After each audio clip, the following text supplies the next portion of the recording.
This is QTV News coming to you live from our studios on Kairaba Avenue. We are sorry for the late start. Here are the main news headlines. In President Barrow's Meet the People tour, people in the Central River region has asked for more development, including more access to amenities and services. President Barrow also inaugurated a Gambian-owned stone crossing factory in Kawur in the Central River region. At a capacity building training event for journalists and members of civil society, the Minister of Information, Lamin Queen Jame, has described that hate speech as a threat to the sustenance of any democracy and calls for concerted efforts to combat it. Fatu Kinte, the Minister of Gender, Children and Social Welfare and the United Nations Resident Coordinator, Sarafin Wakana, delivered statements to commemorate 16 days of activism against gender-based violence. The National Pharmaceutical Directorate of the Ministry of Health commemorated World Antimicrobial Awareness Week on Thursday. Those were main headlines, now the news in detail.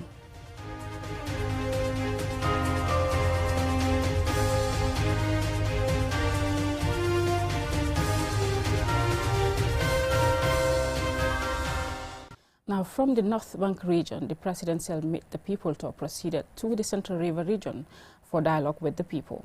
The interface has allowed people to inform the president the impact of government projects and programs and asked for more access to social amenities and services.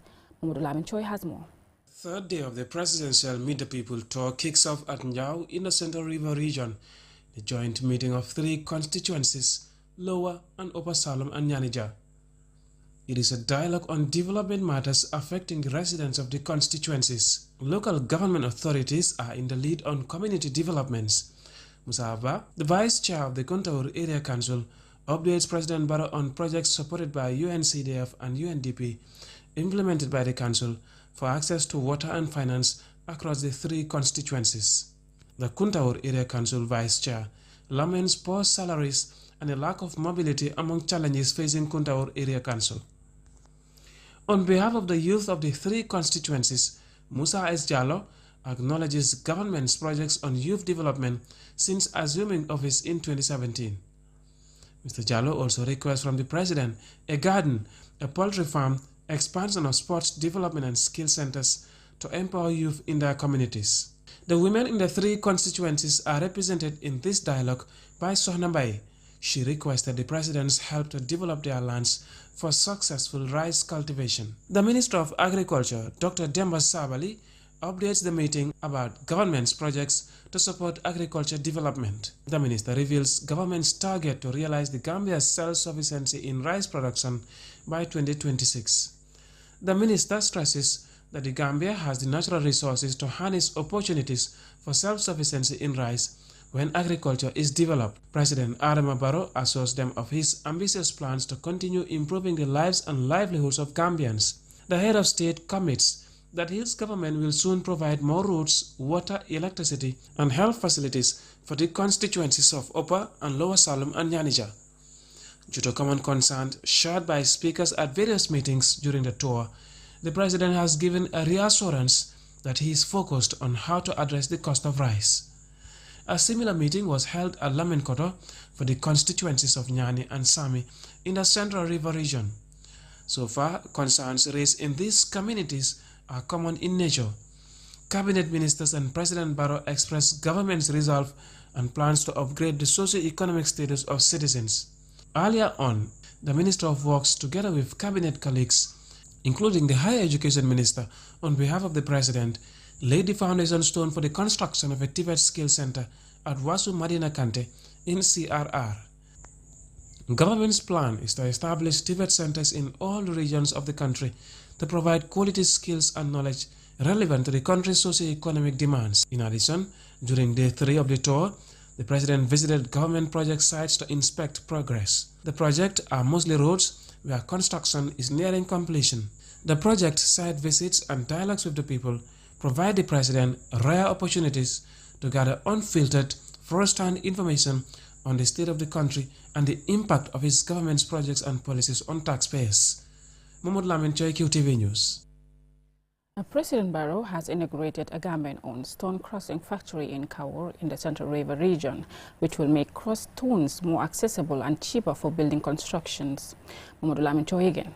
The President's Meet the People tour is part of his engagements with citizens and different sectors of the economy to support and promote Gambian businesses.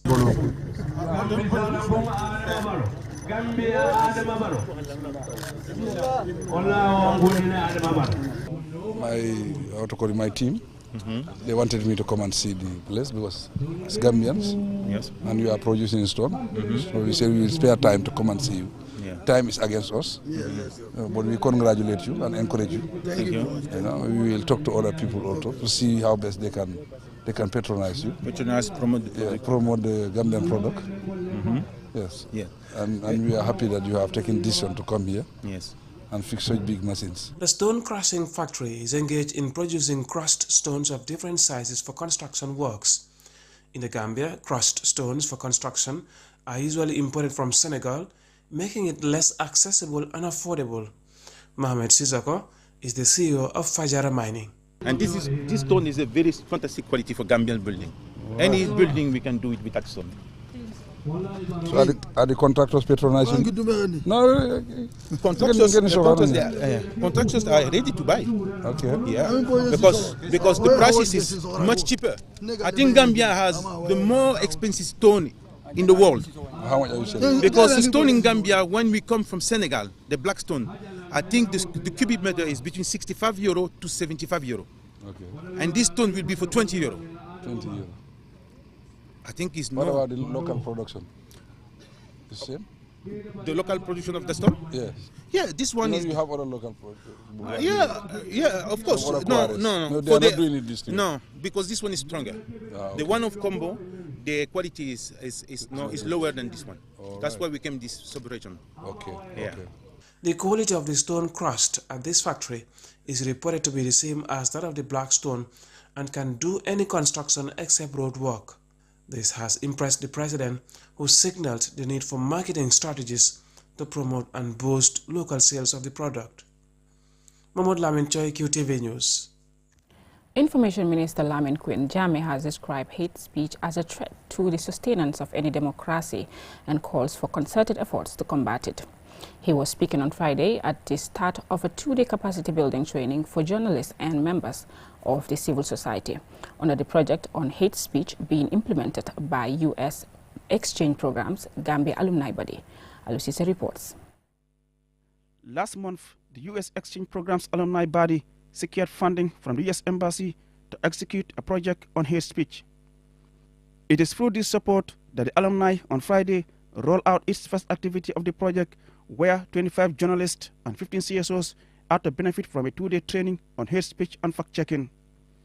The project's goal is to enhance a general understanding on combating hate speech to help promote peaceful coexistence between and among Gambians, especially pre, during, and post-elections.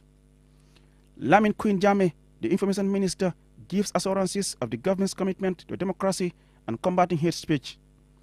He further called on all political leaders and players to complement the government's effort to address it. Another important role that government has for the sustainability and strengthening of democracy and to combat hate speech in the Gambia is through the strict application of the rule of law. Aissatou Jammeh, president of the alumni body, said hate speech, including online, has become one way of spreading violence. Its scales and impact are now amplified by new communication technologies such as WhatsApp and social media platforms, especially in the newly found democracy of the Gambia. Media platforms are often used to spread hate speech, hence the need to build the capacity of media practitioners on how to curb the menace. Mohamed Esba, president of the Gambia Press Union, described the training as timely and apt while reminding the participants of their roles in combating hate speech. The main agents of hate speech, people who give platform to hate speech, is the media, unfortunately, mainly online platforms. Eric Meller, Deputy Chief of Mission of the U.S. Embassy to the Gambia, said hate speech is one of the most critical issues facing democracies as it incites violence and threatens peaceful coexistence. hate speech degrades the society rather than improves it. It does more than just offend.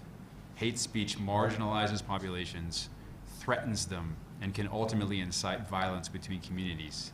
Basiru Gay of the National Youth Council and Sekou Lamin Jabate of the Ministry of Justice consider young people as the people mostly used to spread hate speech, hence the need to change their mindsets to embrace the tenets of democracy, such as the respect of the rights of freedom to association.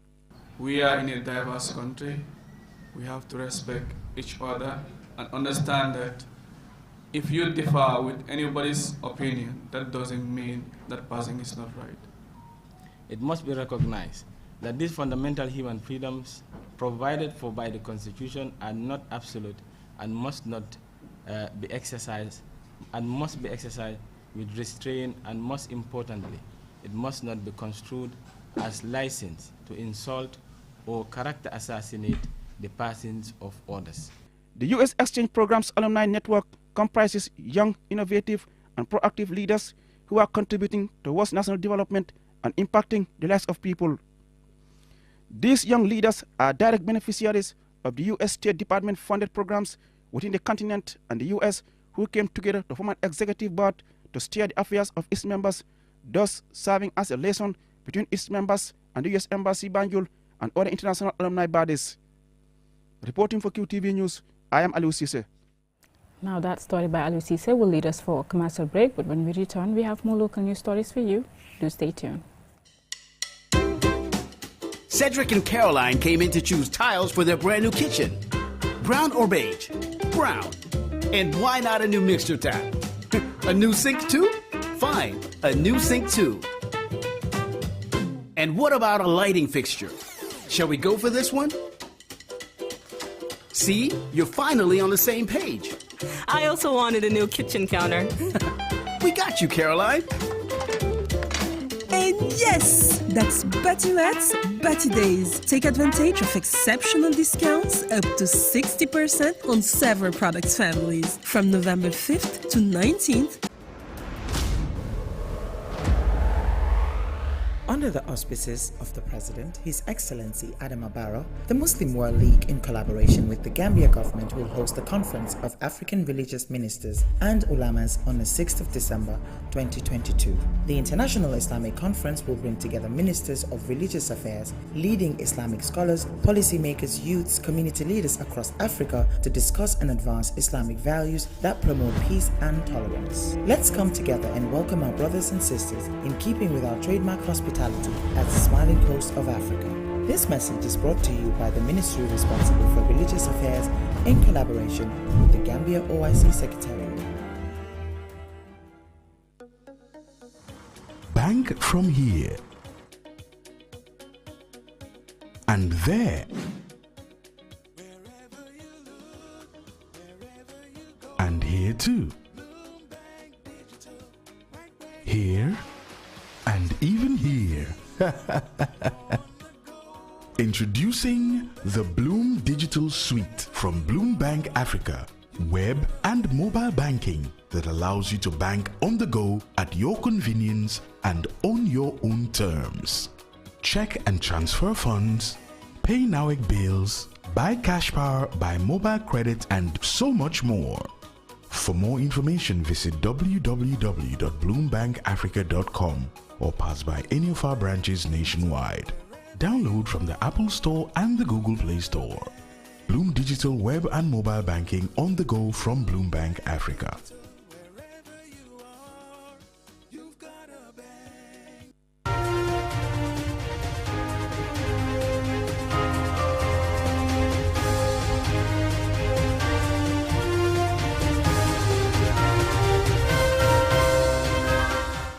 Welcome back. If you're just tuning in, you're watching QTV News.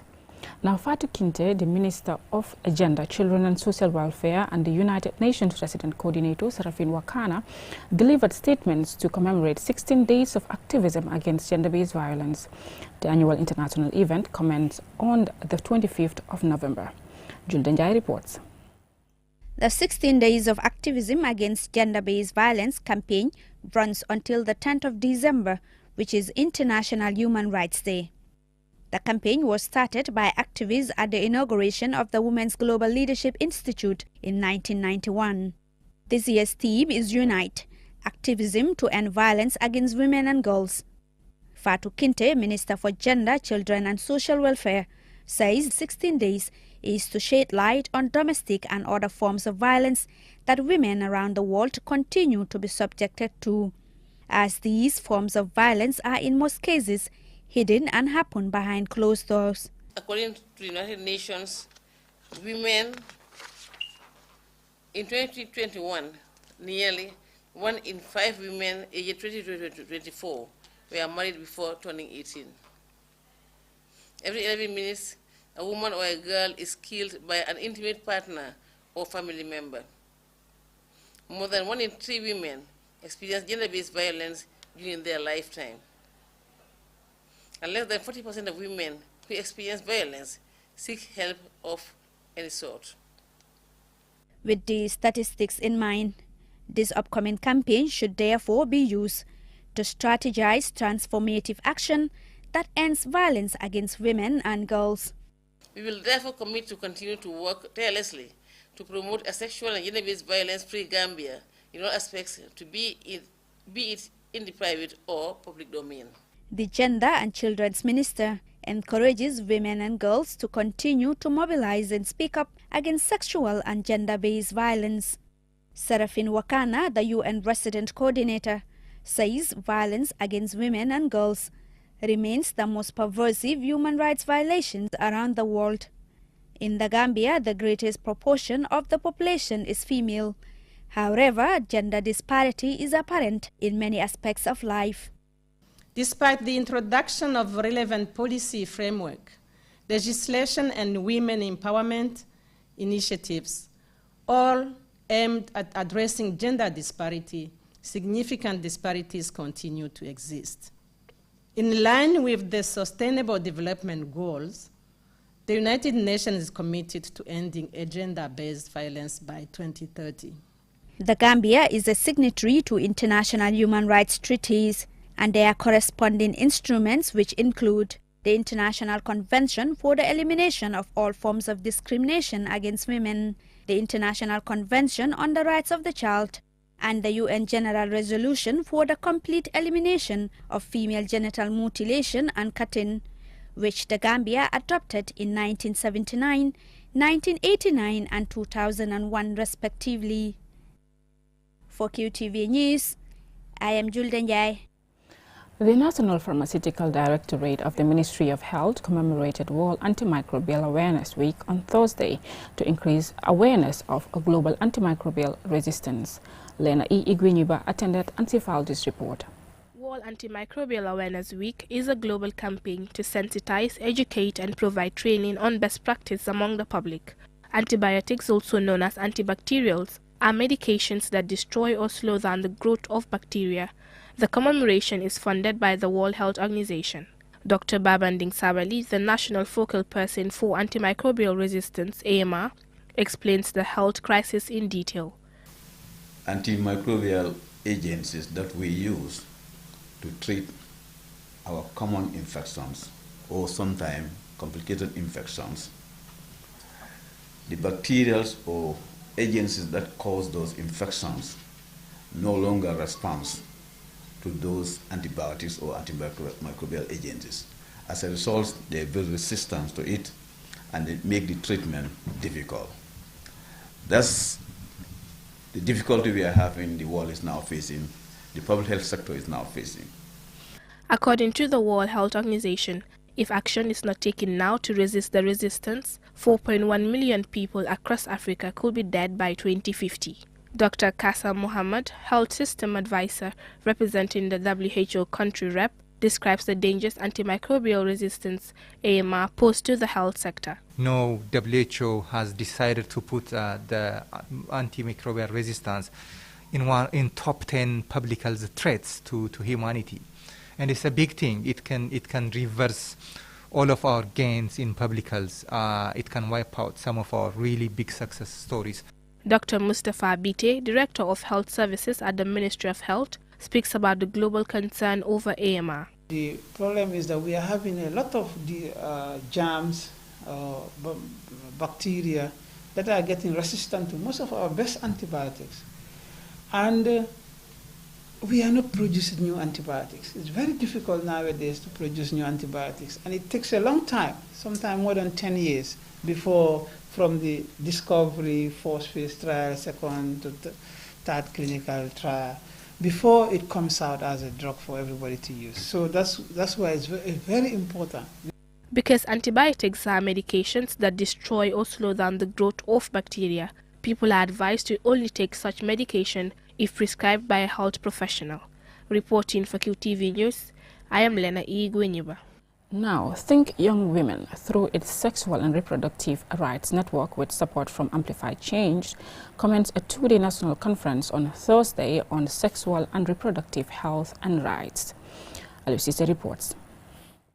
The aim of the conference, which is the network's last activities for 2022, is to stimulate dialogue and discussion with various stakeholders on women's reproductive health and rights in the Gambia.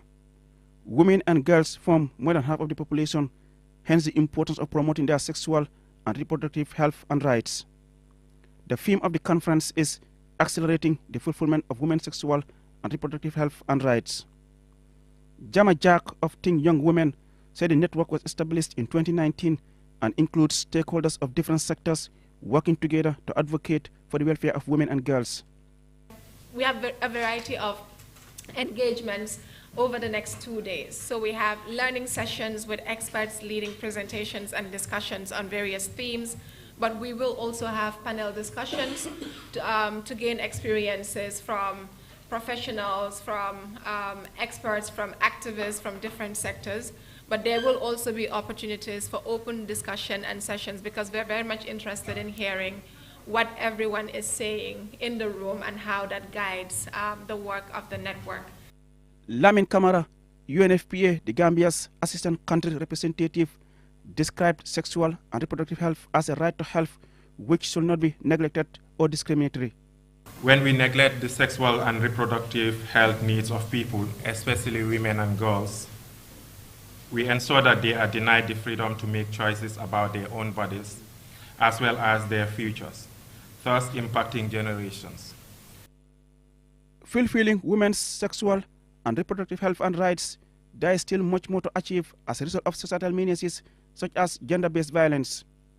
Emmanuel Jove, chairman of the National Human Rights Commission, said women's sexual and reproductive health and rights is related to multiple rights such as rights to life, freedom from torture, right to make choice, privacy, and health, among others.